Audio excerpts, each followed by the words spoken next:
em Romanos, capítulo 2. Romanos, capítulo 2.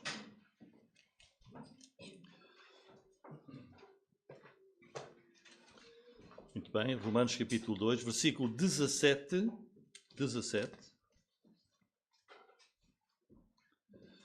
Romanos 2, versículo 17. Página 1220. 1220.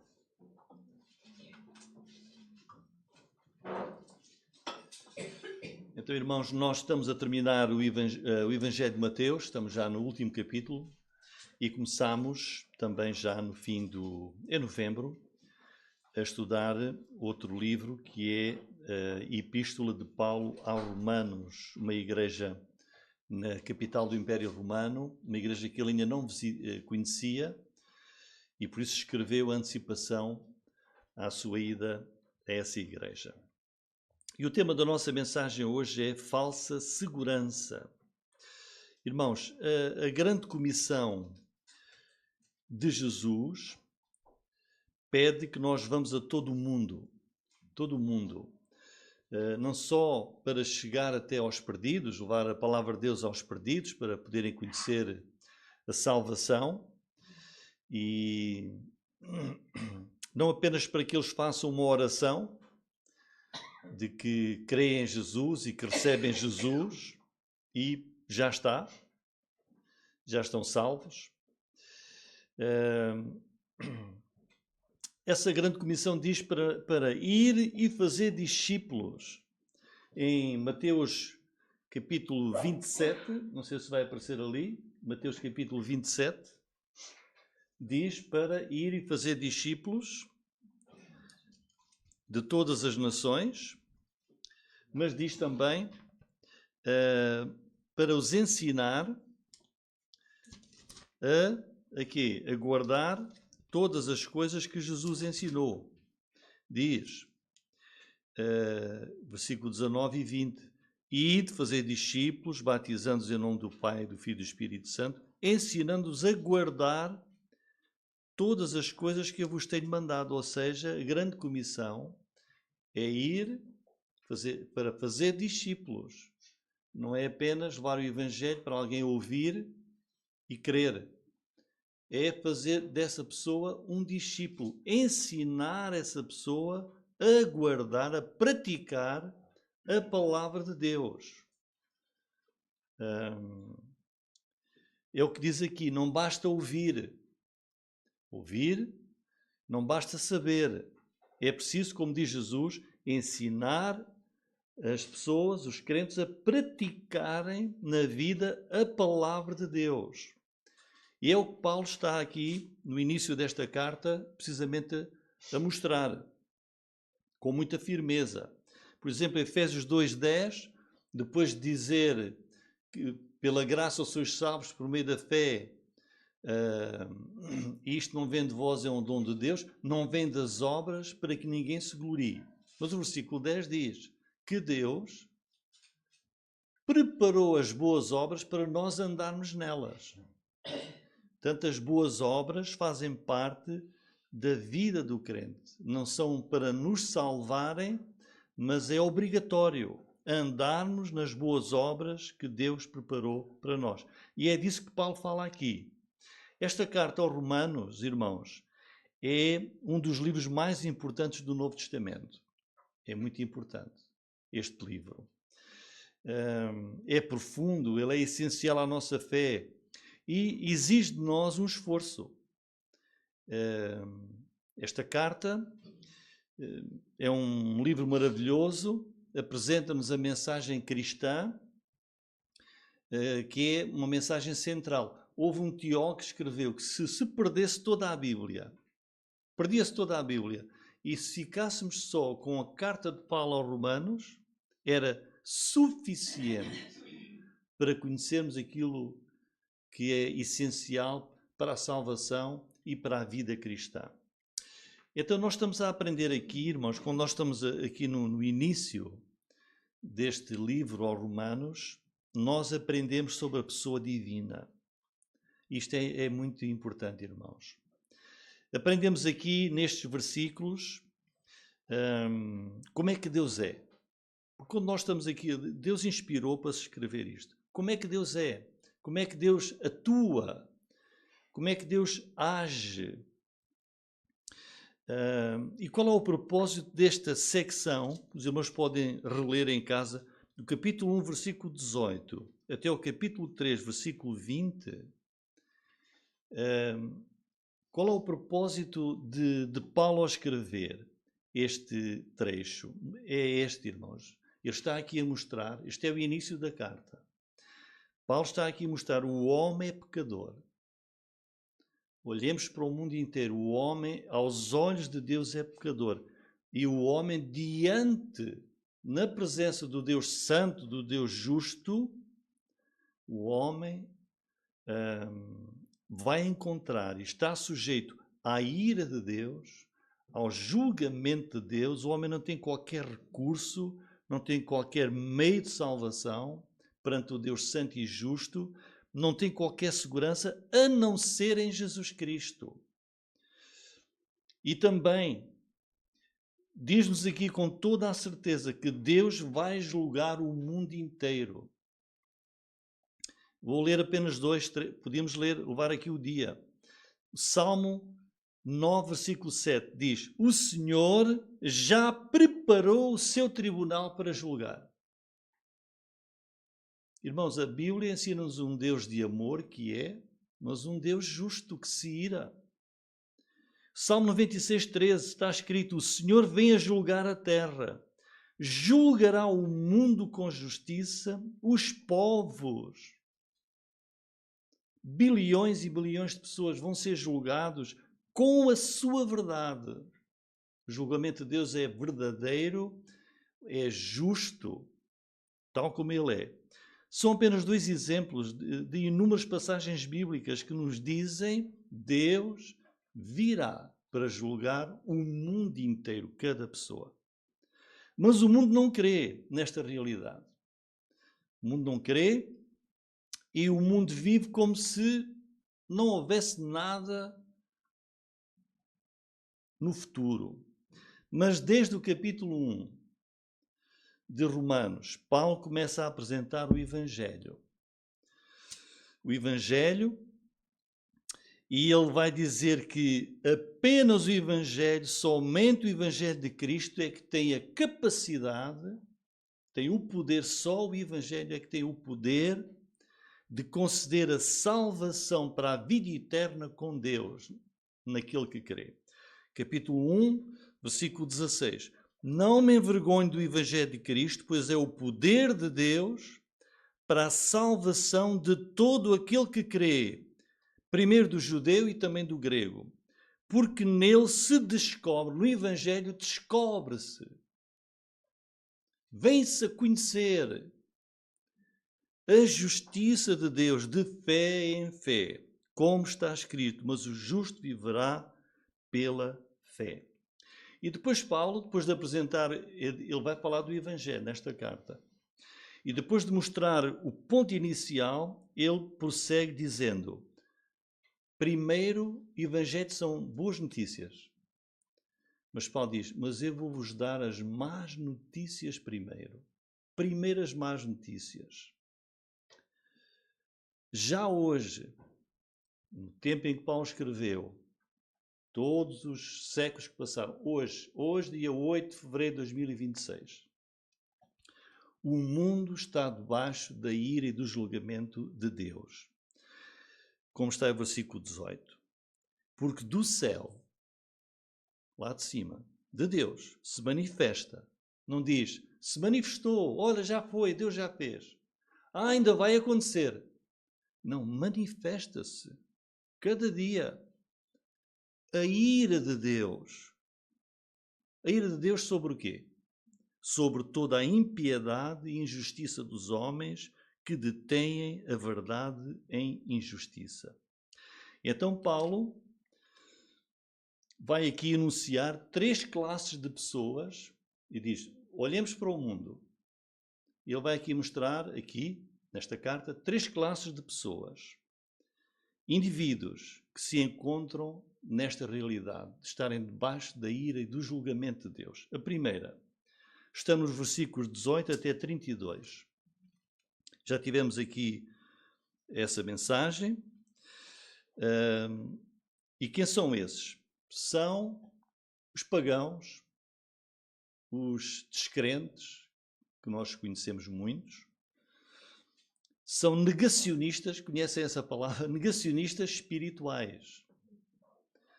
Não acreditam em Deus e estão confiantes.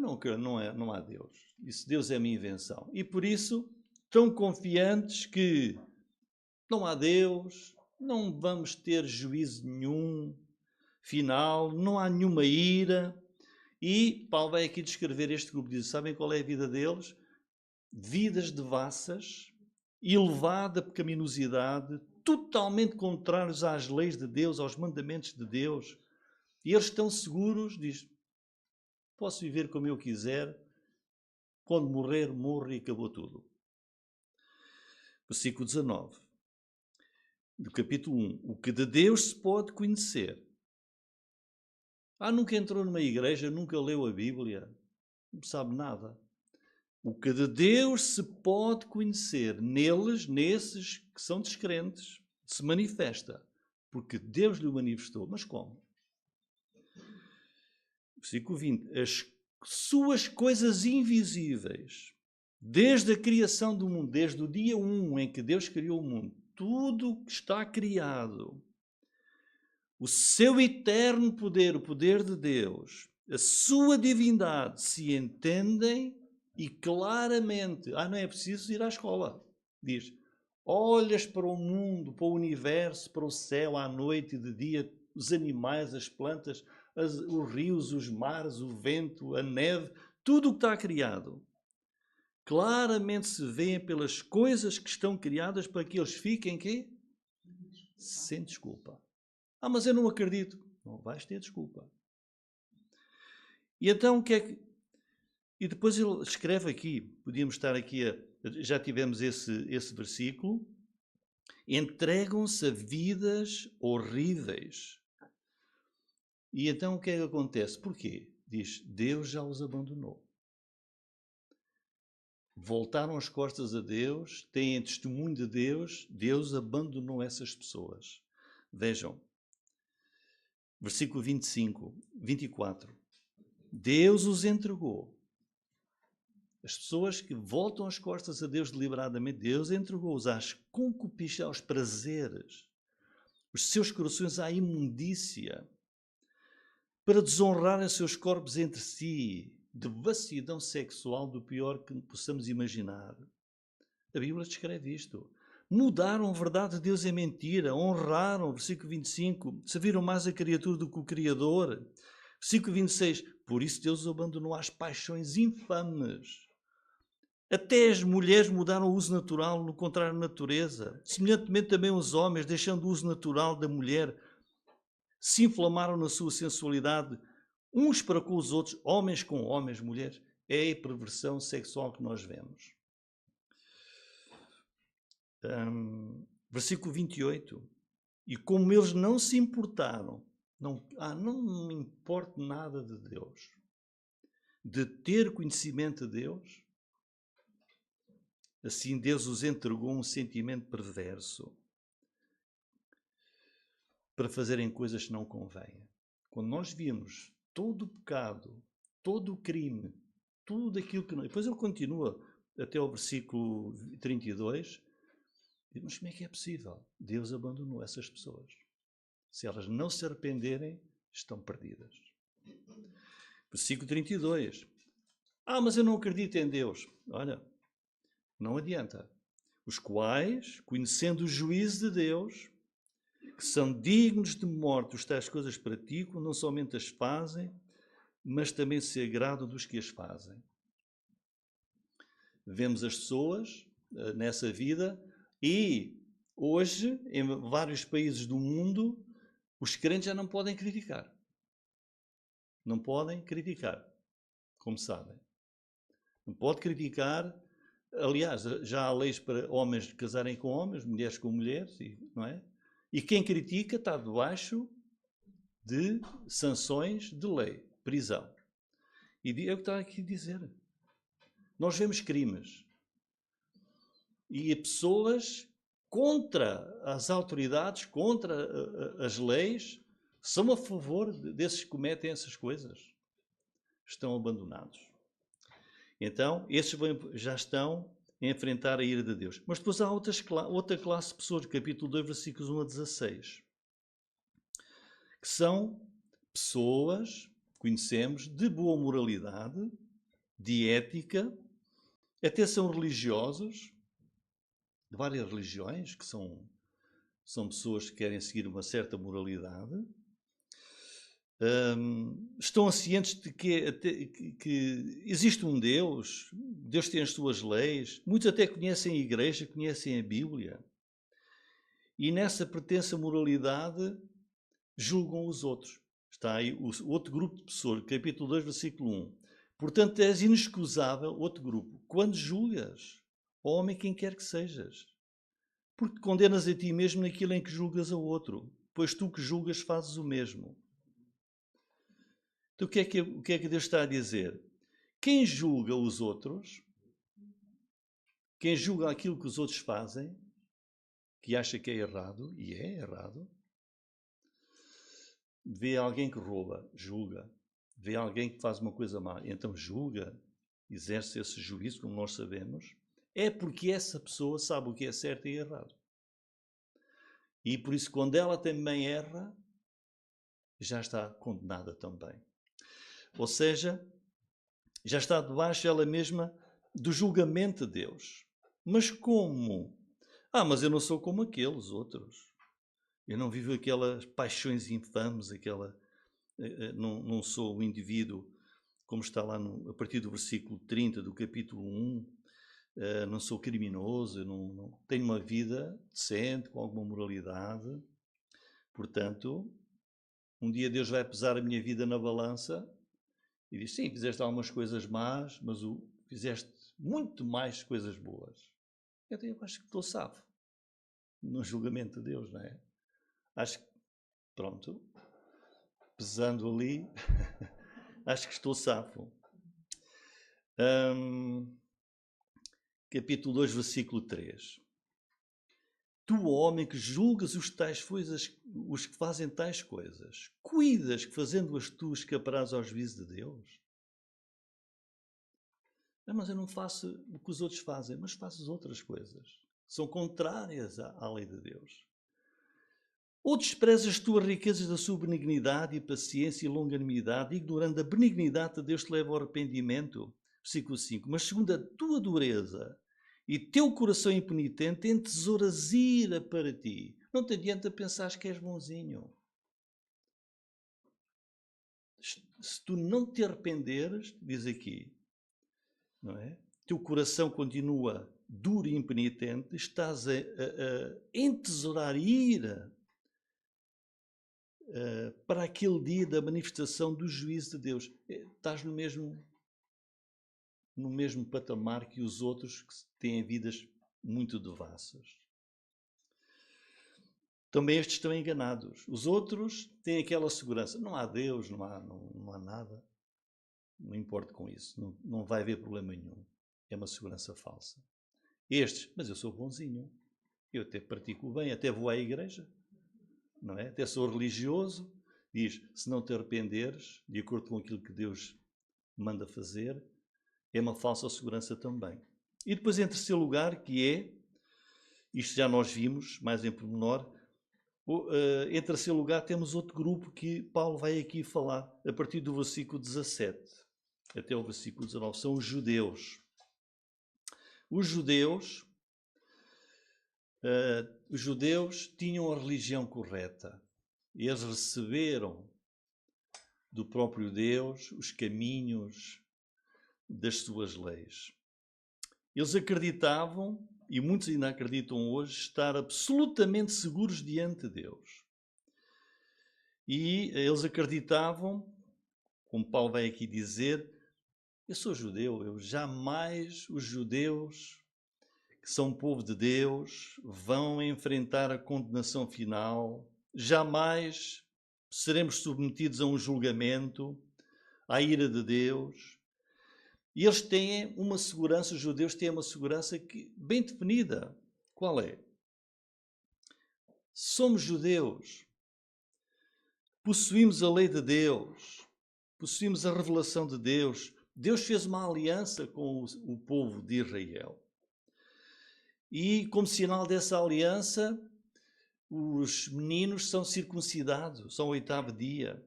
Ora, quem é que pode estar mais seguro diante de Deus do que um judeu? Não é? Como eles pensam. Isto aplica-se aos cristãos. Mas aos cristãos, eu sou cristão. Eu já levantei um dia o meu braço quando pediram se eu queria crer. E depois fui batizado, e eu vou à igreja, vou à escola dominical e faço isto, faço aquilo. Mas Paulo vai aqui destruir a segurança dos judeus, que é o que diz aqui, diz o versículo 17 do capítulo 2. Eis que tu, que tens por sobrenome judeu e repousas na lei e te glorias em Deus, sabes a sua vontade, aprovas as coisas excelentes, sendo instruído por lei, confias que és guia dos cegos, luz dos que estão em trevas, instrutor dos nécios, mestre de crianças, tens a forma da ciência e da verdade na lei. Tu, pois, que ensinas a outro, não te ensinas a ti mesmo? Tu que pregas que não se deve furtar, furtas? Tu que dizes que não se deve adulterar, adulteras? Tu que abominas os ídolos, cometes sacrilégio? Tu que te glorias na lei, desonras a Deus pela transgressão da lei? Aqui é o versículo 23 por enquanto. Portanto, irmãos, Paulo vai aqui destruir também essa falsa segurança dos judeus. Ele próprio, o apóstolo Paulo, era judeu. Irmãos, isto é importante. As pessoas que possuem uma segurança espiritual falsa não é verdadeira. Uma falsa esperança precisam de ser elucidados, esclarecidos e saberem quão falsa essa segurança é.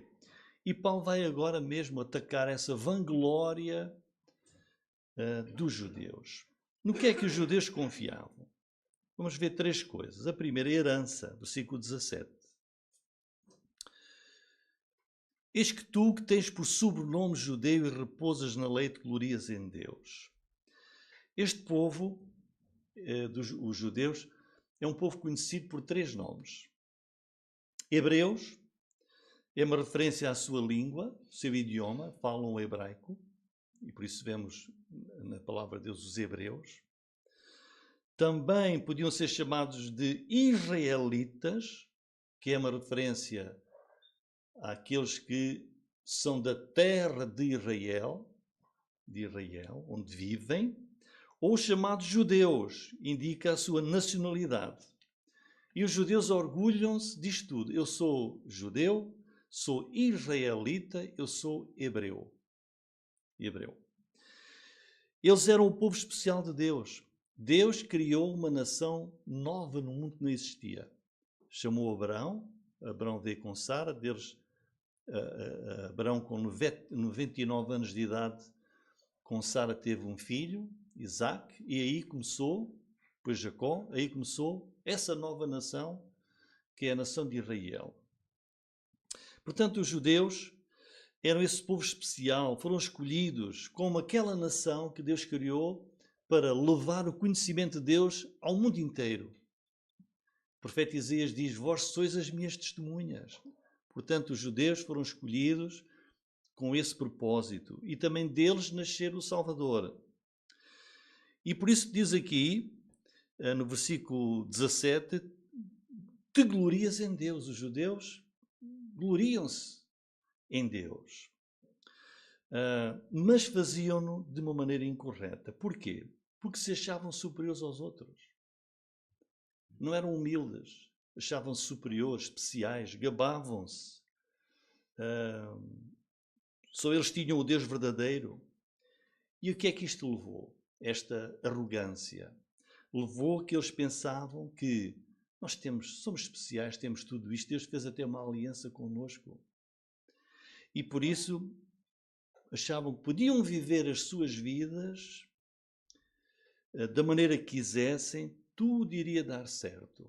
Porque Deus tinha como uma obrigação para com eles. Deus tinha um pacto com eles. Uma aliança com eles. Mas Jesus atacou, no seu tempo, esta segurança deles e alertou-os que as coisas não são assim.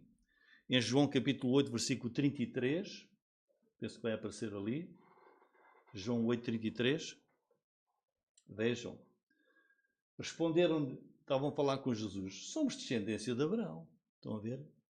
Jesus a ensinar-lhes a necessidade de arrependimento. Não, nós somos descendentes de Abraão. Nunca servimos a ninguém, como dizes tu, sereis livres. Respondeu Jesus, em verdade vos digo, todo aquele que comete pecado, ora, és descendente de Abraão, mas és pecador. É servo do pecado. Ora, o servo não fica para sempre em casa, o filho fica para sempre. Se, pois, o filho vos libertar, verdadeiramente sereis livres. E, a seguir, até ao 39. Bem sei que sois descendência de Abraão, contudo procurais matar-me. Queriam matar e mandaram matar o Messias. Porque a minha palavra não entra em vós. É preciso, para ser aceito por Deus, a palavra de Deus não é ser descendente, filho disto ou daquilo. A palavra tem que entrar no nosso coração. Eu falo do que vi junto do meu pai e vós fazeis o que também viste junto do vosso pai. Responderam e disseram, nosso pai é Abraão. Estão a ver o orgulho deles? Nós somos filhos de Abraão. Disse Jesus, se fosseis filhos de Abraão, farias as obras de Abraão. Disse-lhes, pois, Jesus, se Deus fosse o vosso pai, certamente me amarias, porque eu saí e vim de Deus, não vim de mim mesmo, mas Ele me enviou. E versículo 42, é ali. No versículo 42, Jesus vai também dizer, o que é que Jesus está aqui a dizer? Vocês fisicamente são descendentes de Abraão. Fisicamente, que viveu 2000 anos antes. Eram o povo descendente de Abraão. Mas espiritualmente, que é o que interessa, Jesus diz, vocês sois filhos do diabo. O que é importante não é o físico, não é o biológico, é o espiritual. Então Jesus está a destruir a segurança deles. Vocês não fiquem seguros de que são filhos de Abraão, descendência de Abraão, e que é suficiente. Isto aplica-se a muitas pessoas hoje. Confiam que têm também uma herança cristã. Os meus pais são crentes. Meus avós eram, foram ou são crentes. Eu já fui batizado, eu participo da ceia. Uma das razões, por exemplo, o batismo infantil é o bebê é logo batizado porque se morrer já tem os pecados perdoados, não é? Então ele nasce e é logo possível ser batizado por expressão. A Bíblia não ensina nada disso. Portanto, no que é que os judeus confiavam? Nesta herança. Aqui. Como diz, voltando a Romanos 2,17, tens por sobrenome judeu. Não é? E depois, repousas na lei. É o conhecimento. Este era outra segurança que os judeus tinham. Conhecimento. Repousas na lei, descansas, apoias-te na lei. Que ela é a revelação de Deus, as Escrituras e a sua verdade. E vai assim até ao versículo 24, como nós lemos há pouco. Os judeus estavam então seguros nesse conhecimento que tinham da palavra de Deus. Estavam seguros naquilo que eles aprenderam, desde meninos, nas sinagogas, e quando iam às reuniões nas sinagogas e ao templo, seguros que tinham sido instruídos desde crianças, versículo 18, sabes a sua vontade e aprovas as coisas excelentes, sendo instruído por lei, pela palavra de Deus. Eles sabiam o que Deus exigia, sabiam o que Deus proibia, sabiam o que Deus ordenava, Sabiam o que Deus aprovava e o que Deus desaprovava. Sabiam aquilo que Deus recompensava. Sabiam aquilo que Deus punia. Conheciam a vontade de Deus. Sabes a sua vontade. Aprovas as coisas excelentes. Olha, a lei de Deus é perfeita. E o judeu, concordo com isso tudo. Concordo com isso tudo. Sim, concordo. É excelente. A palavra de Deus é excelente. Mas para Deus o que é que importa, irmãos? É o que Paulo está aqui a dizer. Não é se concordas. Concordo, é excelente. Eu sou instruído desde menino, como ensinava a lei de Moisés. Eu conheço, mas não praticas. Não praticas aquilo que sabes. Não praticas aquilo que conheces. Não praticas aquilo com que tu concordas. E mais, que mais conhecimento. Versículo 19. Confias, eles sentiam-se seguros. Confias. Eu sou de Abraão, sou povo da aliança. Eu sou o guia dos cegos, o mundo inteiro é cego. Os judeus não. Nós conhecemos a verdade. E nós ensinamos a verdade. E envaideciam-se. Nós somos como as luzes do mundo. Mestres dos ignorantes. Diz o versículo 19. Mestres dos ignorantes. E o apóstolo Paulo vai agora aqui trazer uma reviravolta impressionante a partir deste ponto. Ele vai dizer que os judeus, de facto, não estão seguros como eles pensam. Por causa daquilo que eles fizeram e por causa daquilo que eles causaram. Vejam aí. Versículo 20 ainda diz: confias que és instrutor dos nécios, mestre de crianças, tens a forma da ciência e da verdade na lei. Achas que és o máximo. E o que é que eles fizeram, irmãos? Achavam que estavam assim seguros diante de Deus, tudo o que sabem, tudo o que ensinam, afinal eles não praticam. E é como hoje, irmãos. O mundo está cheio de pessoas que conhecem a verdade cristã, ensinam a verdade cristã, mas jamais entrarão no reino de Deus. Mateus 7, 21. Nós conhecemos. Mateus 7, 21. Vai aparecer ali. Diz: nem todo o que me diz, nem todo aquele que sabe, que conhece, que concorda, Senhor, Senhor, entrará no reino dos céus. Aquele que faz a vontade do meu Pai, que está nos céus. Ou Mateus 23, 21 também. E o que jurar pelo templo, jura por ele e por aquele que nele habita. Ou seja, mas nós fazemos eu juro pelo templo. O templo é a coisa mais importante. Ou o Salmo 50, versículo 16. Mas ao ímpio diz Deus: que fazes tu em recitar os meus estatutos, em tomar a minha aliança na tua boca? Era o que faziam os judeus. Tinham aliança e recitavam versículos de cor e a palavra de Deus. Orgulhavam-se de ter a lei. Mas o apóstolo Paulo diz: não serve de nada, não tem qualquer valor se não obedeces de coração à palavra de Deus. E depois ele diz, continua aí, versículo 22, voltando aí ao versículo 21, tu pois que ensinas ao outro, tu ensinas, mas não te ensinas a ti mesmo. Tu que pregas que não se deve furtar, furtas. Ou seja, não basta ensinar e saber. Fazer. Tu que dizes que não se deve adulterar, adulteras. Tu que abominas os ídolos, cometes sacrilégio. Ou seja, na verdade, é certo. O povo de Deus tem que abominar os ídolos. Mas o que é que eles faziam, os judeus? Desrespeitavam aquilo que era santo, que era de Deus. Odiavam os ídolos, mas depois roubavam o próprio templo. E Jesus, quando esteve lá, por 2 vezes, teve que expulsar todo aquele negócio que havia no templo, enganavam as próprias pessoas.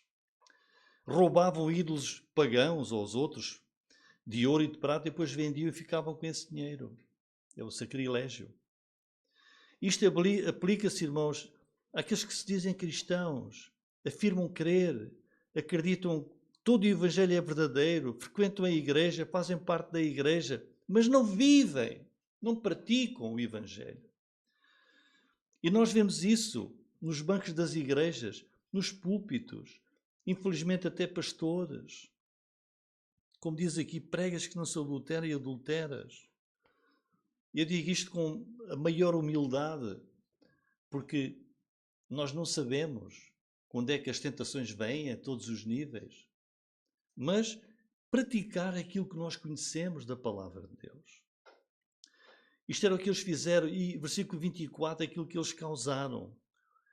Qual é o reflexo, as consequências, quando aquele que se diz crente, que se diz povo de Deus, que se diz judeu, afinal, vive completamente ao contrário. Versículo 24. Porque como está escrito, o nome de Deus é blasfemado entre os gentios por causa de vós. Quem diz que conhece a Deus, conhece a sua palavra, que sabe o que Deus quer, sabe o que Deus não quer, mas não obedece, vive uma vida pecaminosa, está a blasfemar de Deus, desrespeita, desacredita a Deus. Quando alguém se afirma de Deus, mas faz o que Deus reprova, causa um grande dano ao Evangelho. Leva a que o mundo fique espantado e questione. E pergunte, vocês são povo de Deus? É o que Paulo está aqui a dizer. O nome, versículo 24, o nome de Deus é blasfemado entre os gentios. Gentios eram aqueles que não eram judeus, que não eram povo de Deus. Diz o nome de Deus, eles blasfemam do nome de Deus quando veem aqueles que dizem que são povo de Deus. Vivem vidas completamente contrárias à palavra do Senhor.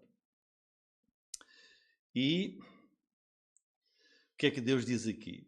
Vocês fizeram com que o mundo blasfemasse contra o meu nome por causa da maneira como vivem.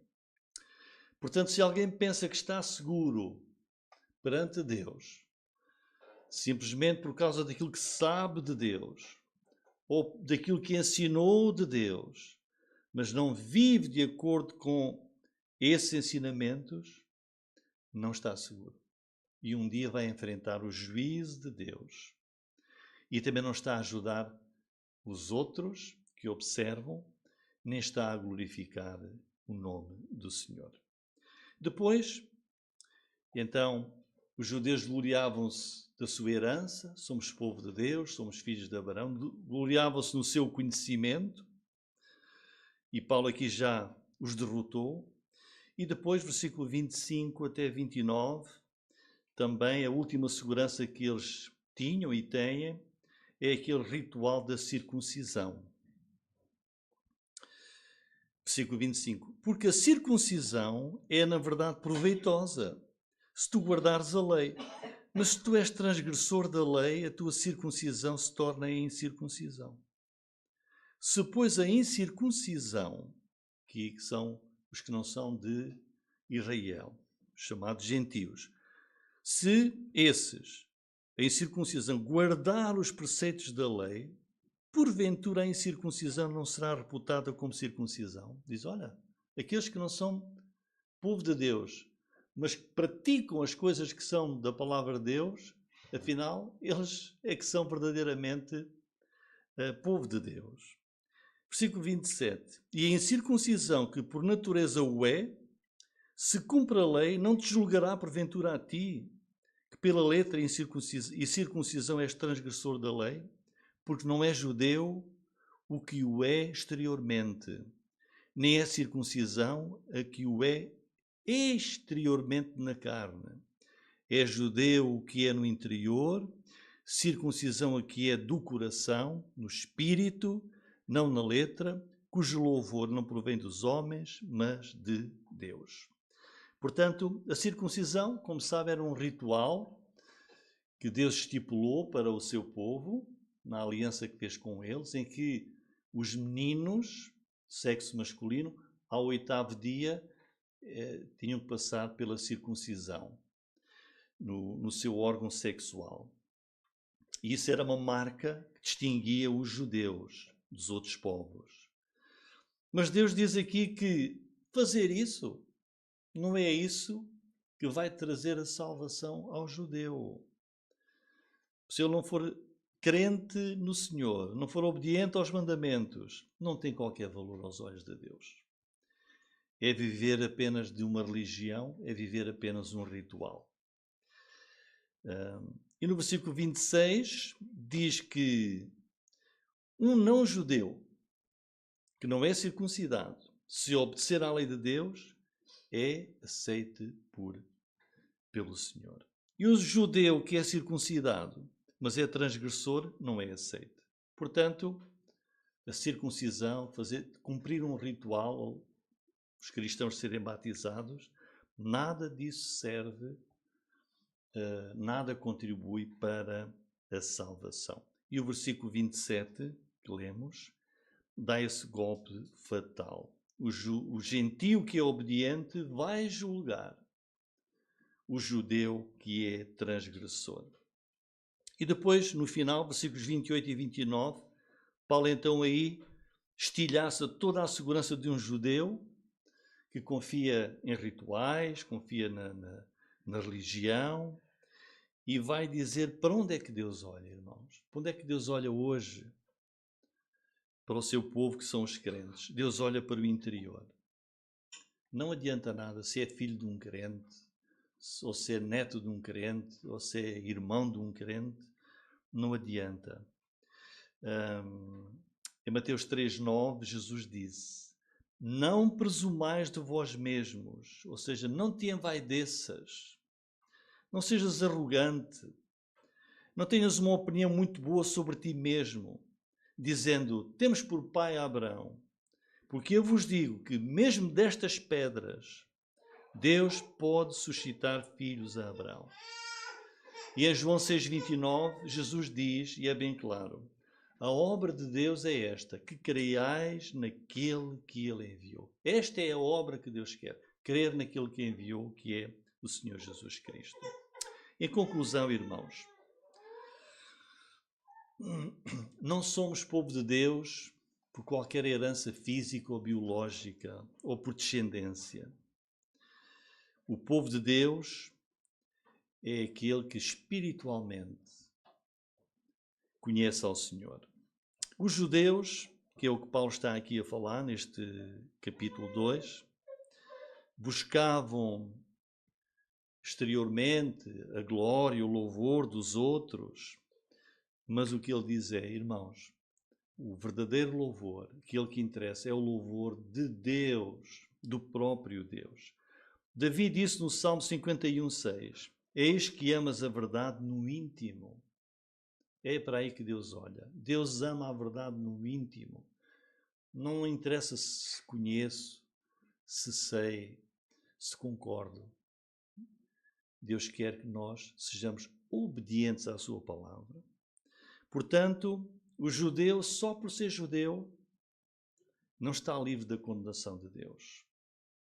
Todas as suas garantias e todas as suas seguranças foram aqui destruídas por Paulo.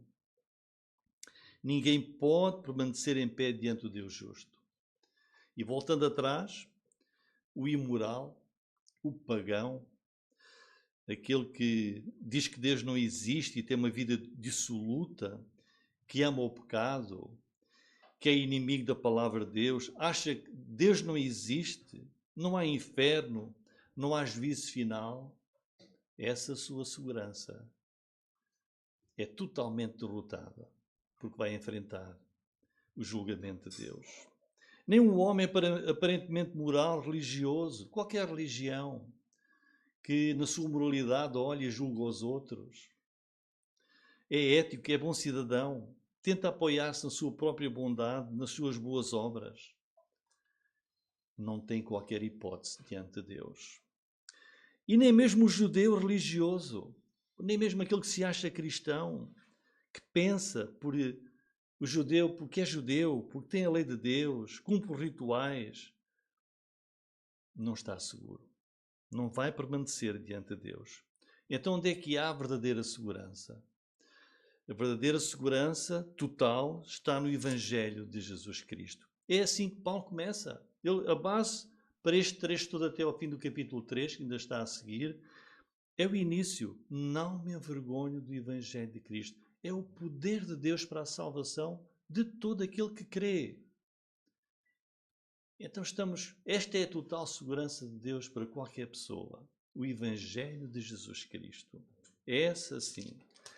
Não confies naquilo que não é confiável, mas apenas na palavra de Deus. Quem ainda não o fez, creia sinceramente, verdadeiramente, do seu coração, em Jesus Cristo, que é o único Salvador. Em Jesus há toda a segurança para estarmos em pé no dia da ira, no dia do juízo final, em que aqueles que têm Jesus vão entrar na eternidade com o Senhor. Amém.